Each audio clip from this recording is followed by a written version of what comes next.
30 jaar lang verzorgde Jimmy Reitsma bedaad van de mooiste bloemen. Maar dat houdt op.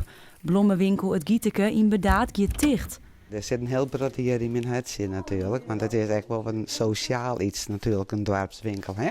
Mensen kunnen hun geheimjes eens even kwijt, kunnen hun verdriet eens even kwijt, kunnen hun leuke dingen even kwijt. Dus we hadden hier maar kwam er natuurlijk een heel mooi centraal punt hier op Bregen. Ja, ik kwam maar zo de Bregen fietsen en ik wijn onder de kant, dan is het al doei, een bakje koffie maar.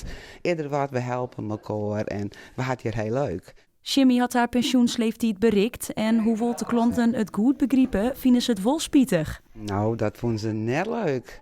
Ze vonden het verschrikkelijk, maar wel al wat begrip. En wie nek ook gewoon, die moest in een treintje letten. Nou, ik zei, ik hoop je toch nog eens in het dorp te fietsen. Maar ze het wel zeggen, het is, we gaan ongeveer 1200 mensen te wijnen. En ja, even een lieds cadeautje, even een blomke, even een praatje. En dus dat is wel het heel sociaal voor in het dorp. En dat is hier direct bijvoorbeeld.